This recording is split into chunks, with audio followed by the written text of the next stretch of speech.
یہ انکار حدیث نہیں ہے تو کیا ہے؟ رسالت پر ایمان بھی فرع ہے، فرع میں پھر قیامت پر ایمان بھی فرع ہے. اگر ہم اس کو سنتھسائز کریں گے وہ تو ہو جائے گا، لیکن اس کو لسٹ میں باقاعدہ الگ طور پہ ایک حیثیت دی گئی ہے. میزان میں سر آپ یہ کہتے ہیں کہ بھی جو دین ہے وہ یا تو قرآن سے ثابت ہوگا، دین کا کوئی عقیدہ یا عمل، یا پھر سنت سے. حدیث سے آپ دین کا نہ کوئی عقیدہ ثابت کرنے کے لیے ماننے کے لیے تیار ہیں کہ بھی ثابت ہوتا ہے، نہ کوئی عمل. یہ مسئلہ ہے کہ آپ صلی اللہ علیہ وسلم کو آپ تنہا ماخذ مانتے ہیں، لیکن ان کی بات کو آپ یہ نہیں ماننے کے لیے تیار کہ اس سے کوئی چیز، کوئی دین کا عمل، کوئی عقیدہ ثابت ہوتا ہے. یہ انکار حدیث نہیں ہے تو کیا ہے؟ یعنی آپ ایک طرف ایک منٹ آپ کہتے ہیں کہ ڈھکوس، یہ میں سیدھا سا لفظ کہوں گا کہ آپ نے نا یہ جو تنہا ماخذ اور لفظ لکھا ہے تو اس کو پورا ڈھکوسلا بنایا آپ نے، بنائی آپ نے اپنے لیے. یعنی آپ یہ آپ یعنی رسول اللہ صلی اللہ علیہ وسلم دین کا تنہا ماخذ ہیں، لیکن رسول اللہ صلی اللہ علیہ وسلم جو فرمائیں گے اس سے کوئی دین عقیدہ نہیں بنے گا، رسول اللہ صلی اللہ علیہ وسلم جو فرمائیں گے اس سے کوئی عمل نہیں بنے گا. تو رسول اللہ صلی اللہ علیہ وسلم کی ذات ہے کس لیے؟ یعنی حدیث جبرائیل سے آپ جو ایمانیات ثابت کریں کس بنیاد پر؟ یہ بات یہ ہے کہ محمد الرسول اللہ نے مجھے قرآن دیا ہے، بالکل، اور یہ کہہ کے دیا ہے کہ اللہ کی کتاب ہے. یہ بھی میں نے محمد الرسول اللہ سے لیا ہے. بالکل، یعنی میرے پاس تو یہ قول محمدی کی حیثیت سے آیا ہے. اس کو میں نے محمد الرسول اللہ کی زبان سے سنا اور پھر نسلاً بعد نسلاً مجھ تک پہنچا ہے. میں نے یعنی انسانوں نے جن کو آپ نے مخاطب کیا، تو یہ بھی انہوں نے دیا ہے. انبیاء علیہم السلام کے جس طریقے کی تصویب کر کے اس کی تجدید و اصلاح کے بعد بعض اضافوں کے ساتھ اس کو جاری کیا ہے، جس کو ہم سنت کہتے ہیں، وہی محمد الرسول اللہ نے دی ہے. اس کے بعد وہ چیزیں ہیں جو تاریخی ریکارڈ کی حیثیت سے آپ کے بعد لوگوں نے بیان کی ہیں.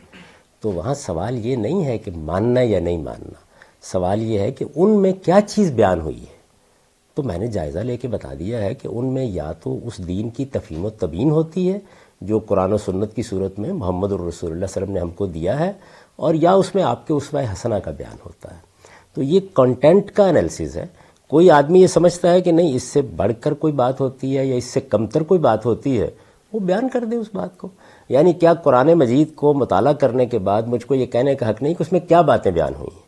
مثال کے طور پر اگر کچھ لوگ یہ دعویٰ کر رہے ہو کہ قرآن مجید میں ایٹم بم بنانے کا طریقہ بیان ہوا ہے، اور میں یہ کہوں کہ یہ تو اس میں بیان نہیں ہوا، تو بالکل ایسے ہی میں جتنا بھی تاریخی ریکارڈ ہے جس کو حدیث کہا جاتا ہے یا صحابہ کی نسبت سے آثار کہا جاتا ہے، اس کا جائزہ لے کر ایک ایک روایت کو دیکھنے کے بعد، اب تو کم و بیش 70,000 کے قریب ہو گئی ہیں. ہم جس زمانے میں پڑھتے تھے اس میں سب سے بڑا مجموعہ مسند احمد بن حنبل تھی.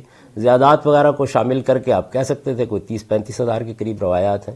ان سب پہ نظر ڈالنے کے بعد، ان میں سے ایک ایک کی تحقیق کے بعد میں نے یہ بتا دیا کہ ان میں سے کسی میں بھی نہ کوئی نیا عقیدہ بیان ہوا ہے، نہ کوئی نیا عمل بیان ہوا ہے، بلکہ وہ عقائد و اعمال جو محمد الرسول اللہ صلی اللہ علیہ وسلم نے قرآن مجید کی صورت میں دیے، سنت کی صورت میں جاری کر دیے، انہی کی توضیح ہوئی ہے، انہی کی تشریح ہوئی ہے، انہی کو مزید وضاحت سے بیان کیا گیا ہے، انہی کے بارے میں سوالوں کا جواب دیا گیا ہے.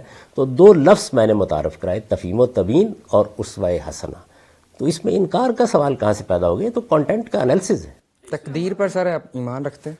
تقدیر پر ایمان رکھتے ہیں آپ؟ تقدیر پر کون مسلمان ایمان نہیں رکھے گا؟ یہ قرآن مجید میں بیان نہیں ہوا، یہ حدیث جبرائیل میں بیان ہوا ہے. اب جب عقائد گنوا رہے تھے آپ نے لسٹ میں اس کو شامل نہیں کیا، کیوں شامل نہیں کیا؟ قرآن مجید میں کب بیان نہیں ہوا؟ قرآن مجید تو بھرا پڑا اس سے. قرآن نے بتایا ہے کہ جس وقت ہم نے اس پوری انسانیت کو بنایا تو قدر فہدا، ہم نے اس کی تقدیر مقرر کی، ہم نے اس کو ایک راستے پر ڈالا. حدیث جبرائیل میں ایمانیات کی لسٹ میں اس کو مستقل عقیدے کے طور پر بیان کیا گیا. یہ ایمان آپ باللہ اس کو مستقل عقیدہ مانتے ہیں؟ یہ ایمان باللہ کی فرع کے طور پر بیان ہوا ہے.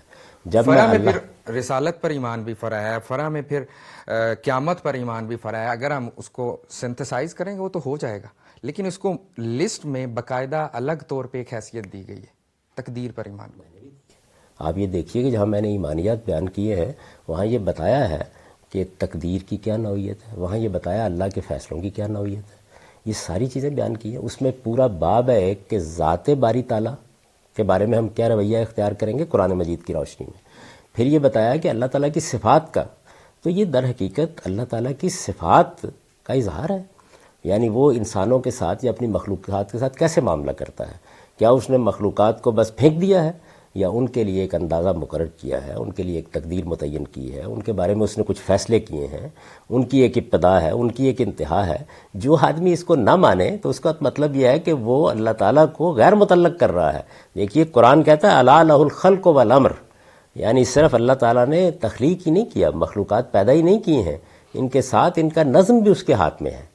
تو یہ نظم ظاہر ہے کہ کئی پہلوؤں سے، میرے والدین کون ہوں گے، میں کہاں پیدا ہوں گا، میری شکل و صورت کیا ہوگی، مجھے کیا مواقع ملیں گے، میں کیا پس منظر لے کے آؤں گا، میرے اندر کیا صلاحیتیں ہوں گی، یہ اللہ ہی نے طے کر رکھی ہے، یہی میری تقدیر ہے. تو اس کا کون انکار کر سکتا ہے؟